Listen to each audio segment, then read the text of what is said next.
Hi and Assalamu alaikum my viewers. It is me Mr. Arif Hussain Mari speaking in front of you. Now today in this video we are going to talk about the second equation of motion. In my previous video I made a video previously about the first equation of motion. So if you have not watched that video, make sure you watch that video and learn the derivation and graphical representation of the first equation of motion.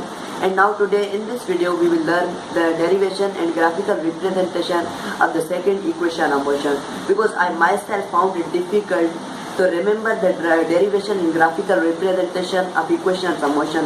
So to help my friends I am making these videos. I hope that these videos will be helpful for all of you. So let's learn the second equation of motion. So students, to learn the equations of motion, the statement that you have to keep in your mind is: consider a body moving with initial velocity in a straight line with uniform acceleration. After some time, the initial velocity of the body becomes final velocity. So to derive the equations of motion, we need to draw a velocity time graph. Now let me draw velocity time graph. After that we will talk about the second equation of motion in this video. I hope that you will be able to remember it without any hesitation. So now the statement was a body was moving with initial velocity. This is the point initial velocity, because the body had already some velocity. So we will start our point from here. This is the initial velocity. The body accelerated uniformly, and after some time the initial velocity of the body becomes final velocity. So this is the point final velocity, and this is a velocity time graph. Time axis. Now the statement was the body was moving with initial velocity. After some time the initial velocity of the body becomes final velocity. Now this is time axis. Now we need to draw some constructions so that we may be able to derive the second equation of motion. So let me join this line with it. Now we have to name some points. This is the point A, this is the point B, this is the point C, and this is point D, and this is the point O origin. Now the second equation of motion is AS is equal to VIT plus 1 upon 2 AT square. Now from this graph we are going to derive this equation. So the first thing you need to understand is you have to remember one thing, that is distance traveled by the body, distance, because AS represents distance or displacement. So displacement covered or distance traveled by the body is equal to area under the curve. So this is the curve, and area under it represents the distance or displacement covered by the body.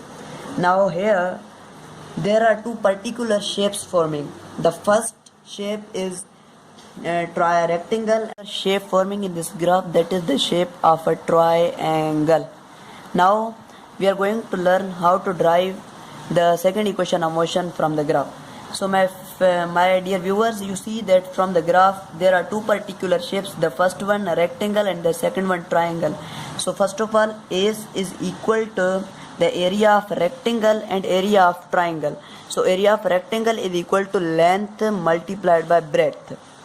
Now from the graph you see that length of this triangle is equal to OA. So let me write OA, and breadth is equal to OD. And further, so if you have not taken a pen and notebook in your hand, must make sure you must have one, because I have a small board, so I am trying to erase each and everything. You must note all the steps down in your notebook. Okay, OA is equal to initial velocity and OD is equal to T. Now coming to the next part, that is equal to plus.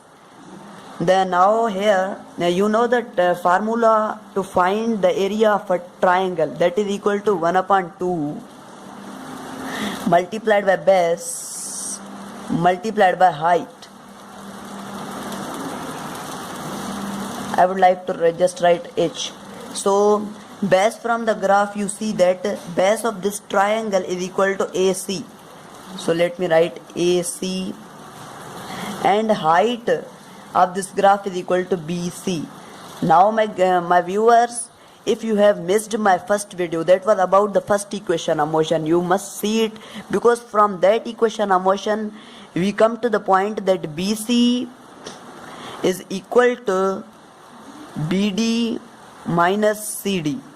So in place of BC I would write BD minus CD, and BD from the graph you see is the final velocity. So let me write final velocity, and CD is the initial velocity. And now my dear viewers, you have to concentrate on a point, that is, and do you remember the definition and mathematical form of acceleration, that is equal to A is equal to Vf minus Vi over T. Now multiplying T on both sides we get AT is equal to Vf minus Vi. So my friends, putting the AT in place of Vf minus Vi we get, now come to this point, Vf minus Vi, we will put AT here, so it is equal to AT. Now S is equal to Vi multiplied by T is equal to Vit plus 1 upon 2. AC is actually OD. From the graph you see that AC is actually OD, and that is time. So T multiplied by AT. So moving on, we get Vit plus 1 upon 2. T multiplied by T is equal to AT squared. So this is the second equation of motion that we have derived from this graph. I hope that you enjoyed a lot. So if you liked the video, make sure you have subscribed the channel and pressed the bell icon. Share this video to your other friends so that they may learn the second equation of motion. Bye for now.